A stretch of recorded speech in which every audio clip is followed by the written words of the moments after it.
성경 말씀 보겠습니다. 성경은 마태복음 5장입니다. 마태복음 5장 1절부터 12절에 있는 말씀입니다.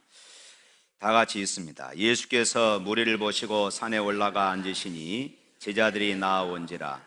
입을 열어 가르쳐 이르시되 심령이 가난한 자는 복이 있나니 천국이 그들의 것이며, 애통하는 자는 복이 있나니 그들이 위로를 받을 것이며, 온유한 자는 복이 있나니 그들이 땅을 기업으로 받을 것이며, 의에 주리고 목마른 자는 복이 있나니 그들이 배부를 것이며, 긍휼히 여기는 자는 복이 있나니 그들이 긍휼히 여김을 받을 것이며, 마음이 청결한 자는 복이 있나니 그들이 하나님을 볼 것이며, 화평하게 하는 자는 복이 있나니 그들이 하나님의 아들이라 일컬음을 받을 것이며, 의를 위하여 박해를 받는 자는 복이 있나니 천국이 그들의 것입니다. 나로 말미암아 너희를 욕하고 박해하고 거짓으로 너희를 거슬려 모든 악한 말을 할 때에는 너희에게 복이 있나니 기뻐하고 즐거워하라. 하늘에서 너희 상이 큼이라. 너희 전에 있던 자들 이같이 박해하였느니라. 아멘. 우리 9절만 다시 한번 읽겠습니다. 화평하게 하는 자는 복이 있나니 그들이 하나님의 아들이라 일컬음을 받을 것이며. 아멘. 이솝 우화에 황소 4마리에 관한 그런 이야기가 있습니다. 어느 날 들에서 이 4마리의 황소가 한가롭게 풀을 뜯고 있습니다. 이 4마리의 황소는 어찌나 서로 친하든지 늘 함께 다니는 것입니다. 풀을 뜯을 때도 함께고, 그리고 또 맹수들이 공격할 때도 언제나 함께였습니다. 이들은 잠을 잘 때도 함께였어요. 그런데 이 황소 4마리를 이렇게 노리는 사자가 있었습니다. 이 사자가 이 4마리의 황소를 자기 먹잇감으로 그렇게 먹어야 할 것인데, 도대체 이 4마리가 항상 붙어 다니니까 이 4마리를 이렇게 잡을 수가 없는 것이었습니다. 어느 날 이 사자가 4마리 황소를 노리고 있는데 약간 뒤처진 황소가 있었습니다. 그래서 그 황소에게 찾아가서 이 사자가 이렇게 이야기를 했어요. 야, 다른 소들이 내 흉을 보더라. 이 말 한마디 했습니다. 다른 소들이 내 흉을 보더라. 이 말 딱 한마디 했습니다. 그때부터 문제가 일어나기 시작했습니다. 이 사자는 또 다른 소에게 찾아가서 그렇게 이야기합니다. 야, 다른 소들이 내 흉을 보더라. 4마리에게 모두 다 이렇게 골고루 이 한마디씩만 했습니다. 그런데 그때부터 그렇게 사이가 좋았던 4마리 이 황소들 사이에 분란이 일어나기 시작합니다. 서로 불신하기 시작합니다. 서로 경계하고 의심하기 시작한 것입니다. 미워합니다. 시기합니다. 결국 이 황소들은 뿔뿔이 흩어졌고, 사자는 4마리의 황소를 4번에 걸쳐서 맛있게 그렇게 식사를 할 수가 있었습니다. 사랑하는 성도 여러분, 이 이솝 우화에서 우리에게 주는 그 메시지가 있습니다. 사단이 오늘 우리들을 향하여서 이렇게 미혹하는 것입니다. 사단은 저와 여러분의 삶, 그리고 교회와 가정을 무너뜨리기 위해서 갖가지 불신들을 우리의 마음속에 심어두기를 원하고 있는 것입니다. 불평을 가져다 줍니다. 의심을 가져다 줍니다. 때로는 소문을 가져다 주기도 하는 것입니다. 좋은 점, 장점을 보지 못하게 합니다. 그리고 단점과 허물들만 보게 만드는 것입니다. 서로 비웃고 시기하고 질투하고 미워하게 만들고 이간질 시키는 것입니다. 서로 비난하고 멀어지게 합니다. 이것이 사단의 전략임을 여러분 아시기를 바랍니다. 저와 여러분의 가정과 삶, 믿음 생활을 무너뜨리기 위해서 사단은 이처럼 끊임없이 갖가지 방법들을 동원하여서 우리 가운데 이런 일들을 일으키는 것입니다. 그러나 성령님의 특징은 사랑하게 합니다. 좋은 것만 보게 만드는 것입니다. 칭찬하게 합니다. 격려하게 만듭니다. 평화하게 만드는 것입니다. 평강과 강건을 가져다 줍니다. 화목하게 합니다. 이해해주고 용서해주고 손잡아주고 서로 세워주는 것입니다. 사단의 전략과 성령님의 역사는 이렇게 판이하게 달라진 것을 우리가 보게 되어집니다. 잠언 17장 1절 말씀 보면은 이런 말씀이 있습니다. 마른 떡 한 조각만 있고도 화목하는 것이 제육이 집에 가득하고도 다투는 것보다 나으니라. 사랑하는 성도 여러분, 여러분의 가정에 평안하기를 주님의 이름으로 축원합니다. 화평으로 넘치기를 주님의 이름으로 축원합니다. 늘 화목하고 평강이 여러분들의 가정에 가득하기를 주님의 이름으로 축원합니다. 그런데 인류 역사에 왜 그처럼 평화가 없을까요? 인류의 역사와 전쟁의 역사는 왜 언제나 평행곡선을 그렇게 이어가야만 할까요? 바로 죄 때문입니다. 이 죄가 하나님과 사람 사이에, 이 죄가 하나님과 사람 사이에 평화를 깨버렸습니다. 관계가 깨어져 버린 것입니다. 화평이 깨어져 버린 것입니다. 인류의 첫 번째 조상이었던 아담과 하와의 이 죄, 이들의 불순종, 이들이 죄를 지음으로 그런 하나님의 얼굴을 피하여 숨었습니다. 하나님과의 친분 관계가 깨어져 버린 것입니다. 결국 이 죄가 하나님과 사람 사이를 온수 관계로 만들고 말았던 것입니다. 그래서 가일은 동생 아벨을 죽인 후에 성을 쌓고 그리고 단절된 인생을 살아갔습니다. 죄가 우리의 마음의 화평을 빼앗아 가 버렸던 것입니다. 그렇습니다. 우리의 가정에 왜 평화가 없을까요? 우리의 형제들 사이에 왜 평화가 사라졌습니까? 왜 화목이 없습니까? 왜 나라와 나라가, 왜 저 북한이 끊임없이 전쟁을 도발하려고 그렇게 온갖 술수를 다 하고 있습니까? 왜 서로 평화를 찾지 못하고 싸우고 있으며 핵무기를 왜 늘리려고 하고 있습니까? 기업들은 왜 파업으로 마비가 되고 있습니까? 그것은 그 언론을 찾아서 올라가 보면은 하나님과의 화목, 하나님과의 이 관계가 깨어져 버렸기 때문인 것입니다. 그러면 우리가 어떻게 해야 하나님과 화목할 수 있습니까? 우리가 어떻게 해야 하나님과 화목할 수 있으며 하나님과 화목을 통하여 인류의 이 화목을 만들어갈 수 있겠습니까? 그 방법은 간단합니다. 로마서 5장 1절 말씀에 보면은 그렇습니다. 그러므로 우리가 믿음으로 의롭다 하심을 받았으니 우리 주 예수 그리스도로 말미암아 하나님과 화평을 누리자. 할렐루야. 예수님은 십자가의 피로 죄인된 우리를 거룩하신 하나님과 화해시켜 주셨습니다. 우리가 하나님과 화목할 수 있는 유일한 길은 바로 예수 그리스도의 십자가뿐인 것을 믿으시기를 축원합니다. 어느 집안의 두 아들이 아버지의 유산 때문에 다툼이 일어났습니다. 서로 유산을 많이 차지하려고 두 아들 간에 싸움이 일어난 것입니다. 참다 못한 둘째 아들이 하루는 낫을 들고 형을 향해서 내리쳤습니다. 그런데 그 순간 그 사이를 가로막으려고 그 어머니가 그 사이에 끼어들고 말았습니다. 동생이 내리친 이 낫에 어머니가 가슴에 맞고 그만 숨을 거두고 맙니다. 숨을 거두면서 이 어머니는 두 아들, 피 묻은 손으로 두 아들의 손을 붙잡았습니다. 그제서야 이 싸움이 끝났습니다.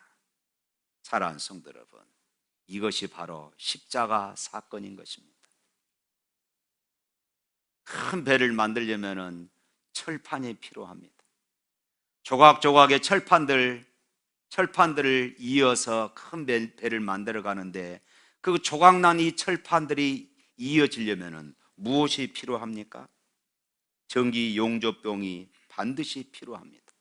그런데 이 용조뽕은 그 두 철판을 이기 위하여서 자신의 몸을 다 태워버리고 자신은 없어집니다. 그래야만이 두 철판이 하나가 되어지는 것입니다. 그렇습니다. 주님은 이처럼 하나님과 사람 사이를 십자가를 통하여, 자신의 죽음을 통하여, 자신의 피 흘림을 통하여 이렇게 연결시켜 놓으셨습니다. 이것이 곧 하나님과 나 사이를 화목시켜 주신 예수 그리스도의 십자가 사건인 것입니다. 이제 인간은 평화를 위해서 이 예수 그리스도를 믿어야 하는 것입니다.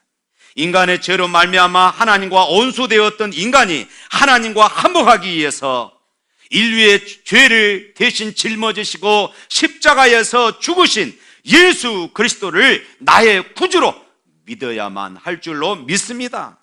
십자가는 하나님께서 우리 사람들에게 제시한 화평의 방법이었습니다. 예수 그리스도의 십자가 없는 곳에 인류의 평화는 일어날 수가 없습니다.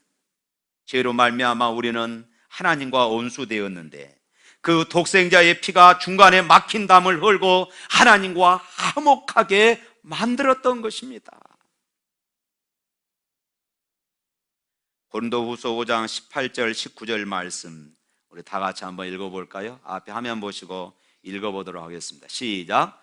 모든 것이 하나님께로서 났으며 그가 그리스도로 말미암아 우리를 자기와 화목하게 하시고 또 우리에게 화목하게 하는 직분을 주셨으니 곧 하나님께서 그리스도 안에 계시사 세상을 자기와 화목하게 하시며 그들의 죄를 그들에게 돌리지 아니하시고 화목하게 하는 말씀을 우리에게 부탁하셨느니라. 할렐루야.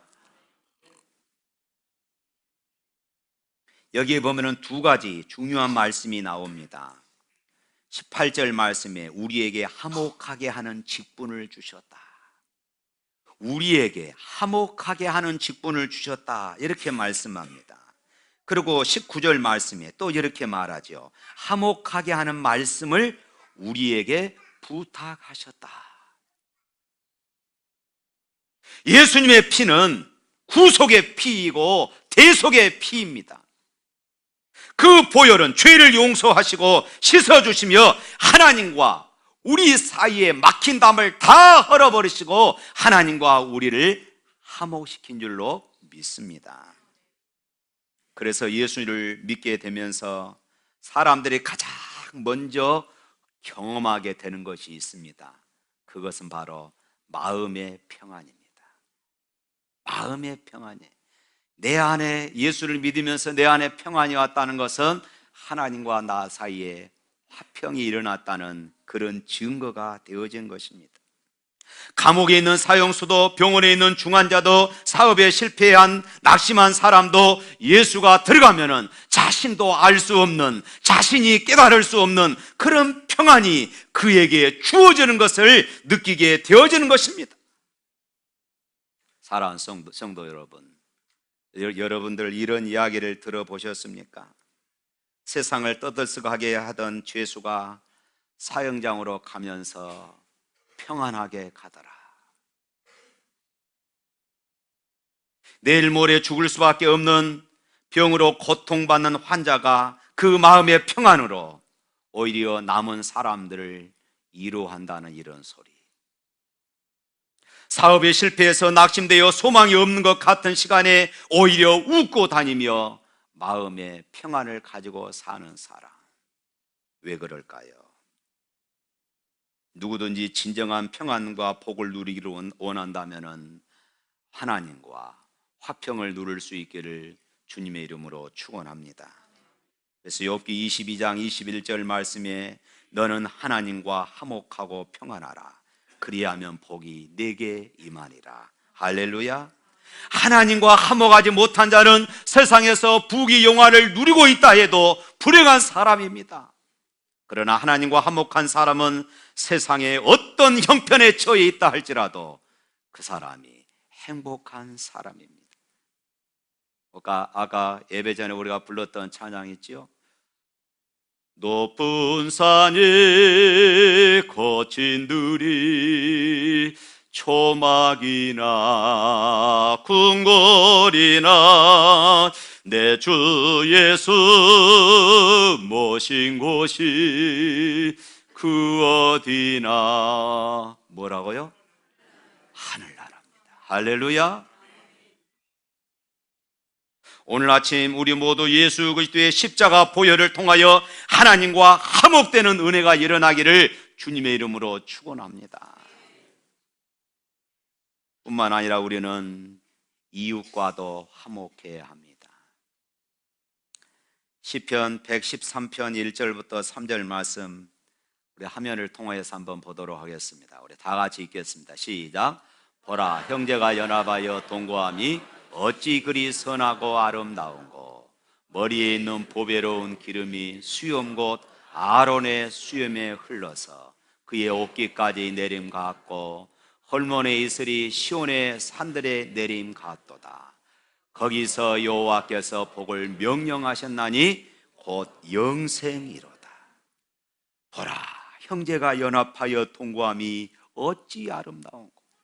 형제가 연합한 것에 대해서 비유하면서 마치 아론의 머리 위에 기름, 관유를 부었는데 그 기름이 수염을 타고 옷깃으로 흘러내려서 온 옷에 적셔지는, 하나님의 축복이 온 삶에 적셔지는 것으로 이렇게 표현을 했습니다. 무엇이요? 형제가 연합함이 이렇게 아름답다는 것입니다. 싸움쟁이란 별명을 가진 사람이 있습니다. 이 사람은 가는 곳곳마다 싸움을 일으키고 다툼을 일으키고 분쟁을 일으키는 사람이었습니다. 그는 참견을 하지 않는 것이 없습니다. 이 사람은 부부간의 싸움을 일으키고 자녀들에게도 많은 부담을 주는 그런 삶을 살았습니다. 그리고 이 사람이 이웃의 문제에 간섭할 때는 반드시 거기에 싸움으로 끝이 나기 마련입니다. 그래서 싸움쟁이란 별명을 가지게 되었고, 누구나 이 사람을 가까이 하기를 싫어하고 이 사람을 회피한 것입니다. 그런데 이 사람은 자기가 싸움을 일으켰다는 것을 정작 알지를 못해요.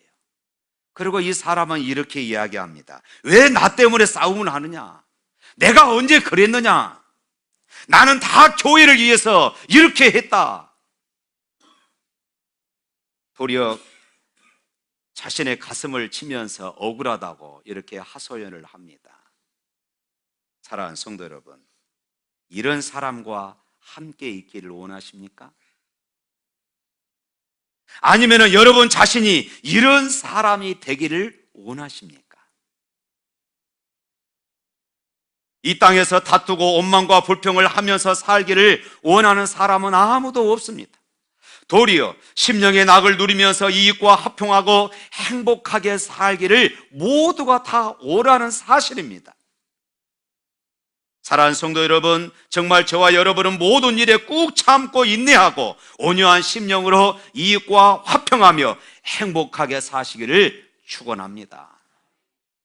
그러나 불행히도 항상 그렇게만 살 수는 없는 그런 환경에 우리가 놓여 살고 있습니다. 사단은 우리를 그렇게 놔두지 않습니다. 우리의 대적 마귀는 끊임없이 우는 사자가, 굶주린 사자가 우는 먹이를 찾아 삼킬 자를 찾아서 우는 것처럼 끊임없이 사단은 우리를 노리고 있습니다. 내가 이겼다고 평화가 아닙니다. 내가 이기는 순간 다른 사람은 그 평화가 깨졌으니까 말입니다. 내가 빼앗았다고 좋아할 것이 못 됩니다. 빼앗긴 자의 눈물이 바로 저기에 있으니까 말입니다. 내가 성공했다고 기뻐할 것이 못 됩니다. 많은 사람의 실패와 어려움과 억울함이 저 앞에 있기 때문에 그렇습니다. 예수님이 말씀하십니다. 우리 9절 말씀 다시 한번 읽어보도록 하겠습니다. 9절 말씀 시작.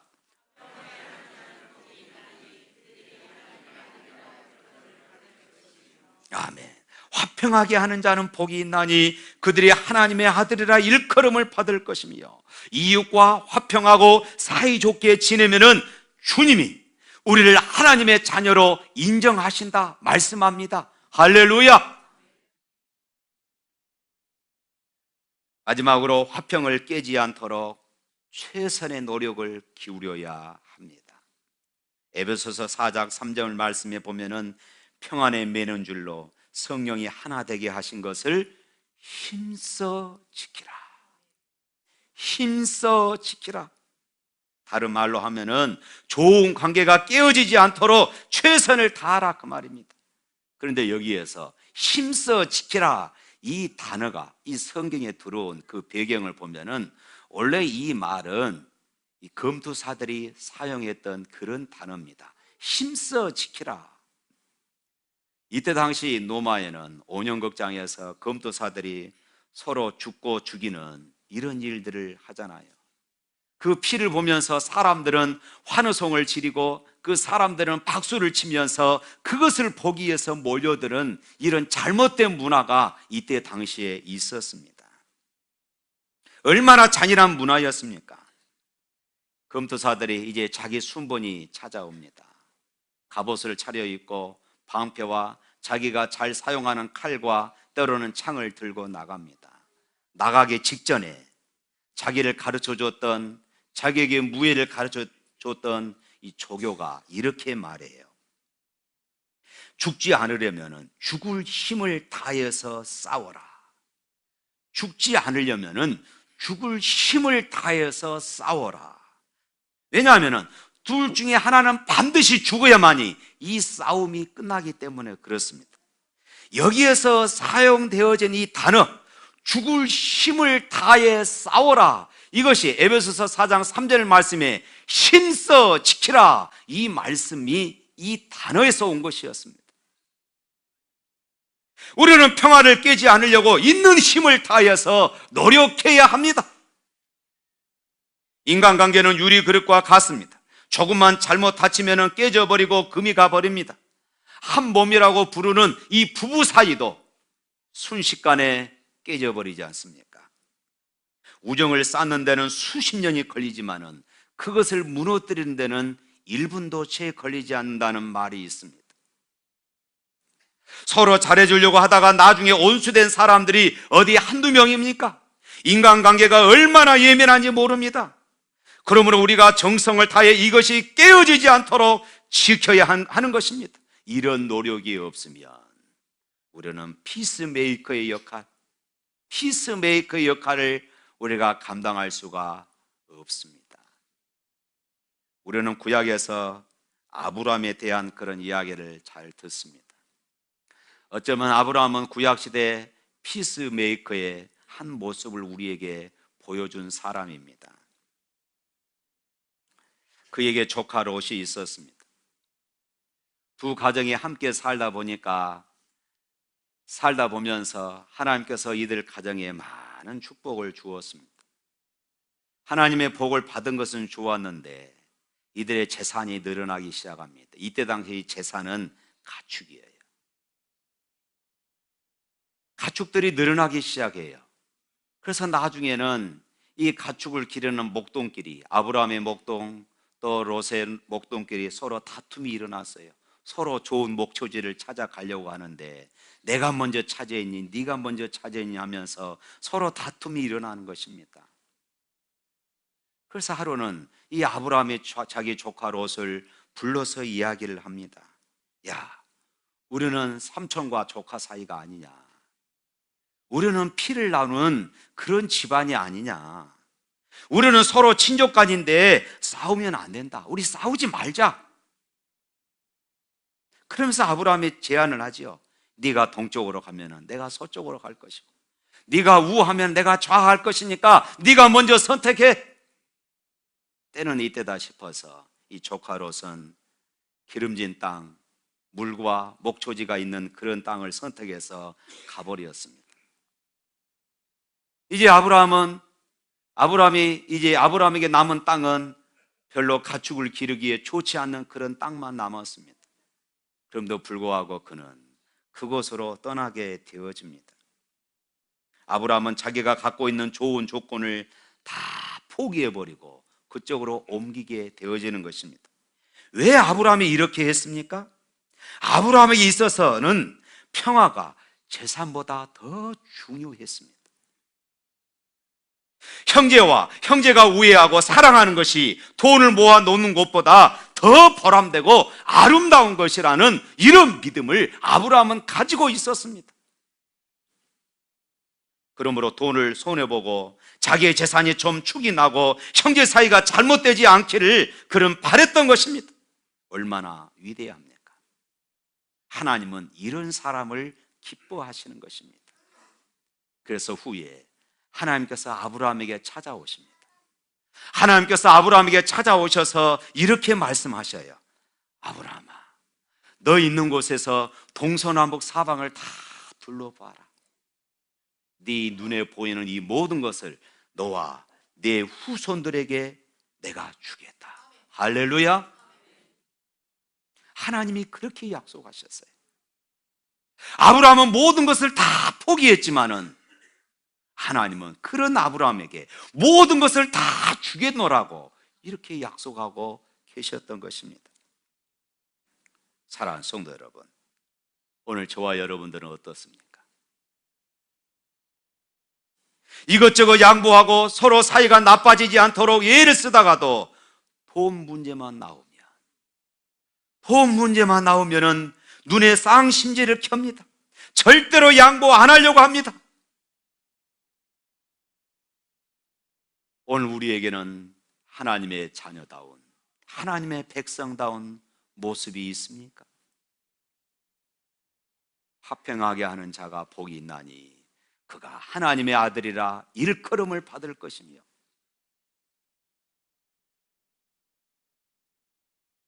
사랑하는 성도 여러분, 피스메이커가 되십시다. 분쟁을 일으키는 사람은 트러블 메이커입니다. 그러나 분쟁이 있는 곳에 평화를 심는 사람, 이 사람이 바로 피스메이커입니다. 지금 우리 교회가 진정으로 필요한 사람이 바로 이 화평케 하는 자, 피스메이커입니다. 그런데 누가 이 피스메이커가 되겠습니까? 그 일을 누가 할 것입니까? 바로 여러분들입니다. 할렐루야. 옆 사람 손을 잡고 인사합시다. 우리 함께 피스메이커 됩시다. 나로 인해 가정의 평화가 오고, 나로 인해 교회의 평화가 오고, 나아가서 이 사회의 평화가 온다면 얼마나 복된 삶입니까? 그런 역사가 있을 때 바로 거기에 하나님의 나라가 이루어지고, 바로 그런 사람이 하나님의 자녀라 일컬음을 얻을 것이며, 이렇게 말씀하고 있습니다. 많은 사람들이 많은 은사를 받고 남을 고치고 설령 죽은 자를 일으킨다 하더라도 사랑이 없으면은 소리나는 구리와 울리는 꽹과리와 같다고 했습니다. 귀신을 쫓아낸다고 하더라도 화평하지 못하면 무슨 소용이 있겠습니까? 만약에 우리가 서로 미워하고 원수 맺고 산다면은 누가 좋아하겠습니까? 오직 마귀만 좋아합니다. 여러분 선택하십시오. 하나님의 자녀라 일컬음을 받을 것이며 이런 삶을 사시겠습니까? 아니면은 좀 분란이 일어나도, 다툼이 일어나도 내 이익을, 내 자존심을, 내 고집을 세우면서 살아가겠습니까?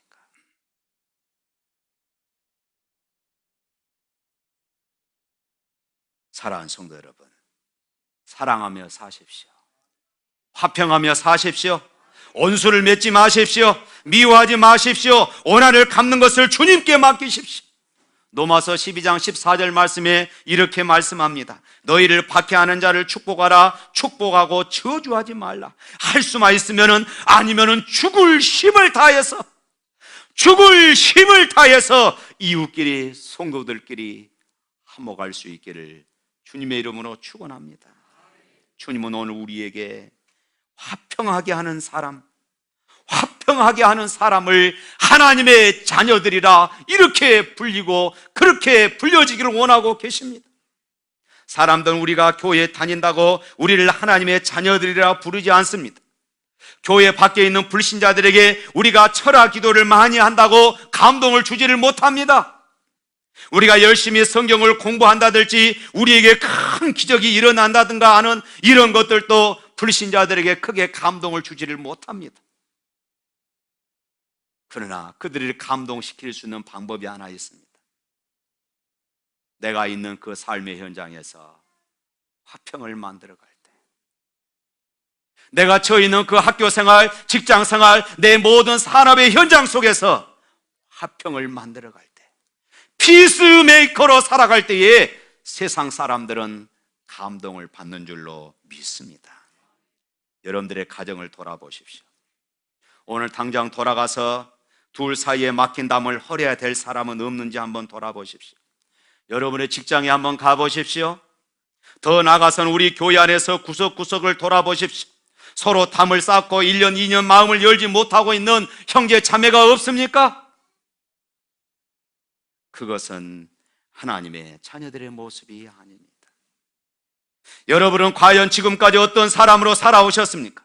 여러분은 여러분의 가정과 직장, 그리고 사랑하는 교회의 피스메이커로 살아오셨습니까? 아니면은 트러블 메이커로 살아오셨습니까? 자신의 이익을 따라 사는 사람은 절대로 피스메이커가 될 수 없습니다. 자신의 기분을 따라, 자신의 감정을 따라 사는 사람은 절대로 피스메이커가 될 수가 없습니다. 자신의 자존심을 앞세우는 사람, 절대로 피스메이커가 될 수가 없는 사람입니다. 피스메이커가 될 수 있기를 주님의 이름으로 축원합니다. 여러분의 가정과 직장, 그리고 교회가 여러분 때문에 평화스럽게 되기를 바랍니다. 그리고 그와 같은 인정을 받으시는 저와 여러분이 될 수 있기를 주님의 이름으로 축원합니다. 오늘부터 여러분 이렇게 기도하십시오. 우리 주보 한번 보십시오. 주보 뒷면에 주여 나를 평화의 도구로 써주소서, 프란치스코의 그런 기도문입니다. 한번 읽어볼까요? 주여 나를 평화의 도구로 써주소서, 미움이 있는 곳에 사랑을, 상처가 있는 곳에 용서를, 분열이 있는 곳에 일치를, 의혹이 있는 곳에 믿음을 심게 하소서. 주여 나를 평화의 도구로 써주소서, 오류가 있는 곳에 진리를, 절망이 있는 곳에 희망을, 어둠이 있는 곳에 광명을, 슬픔이 있는 곳에 기쁨을 심게 하소서. 위로받기보다는 위로하며, 이해하기보다는 이해하며, 사랑받기보다는 사랑하며, 자기를 온전히 죽음으로써 영생을 얻기 때문이니 주여 나를 평화의 도구로 써주소서. 이 기도문이 저와 여러분의 기도가 될 수 있기를 바랍니다.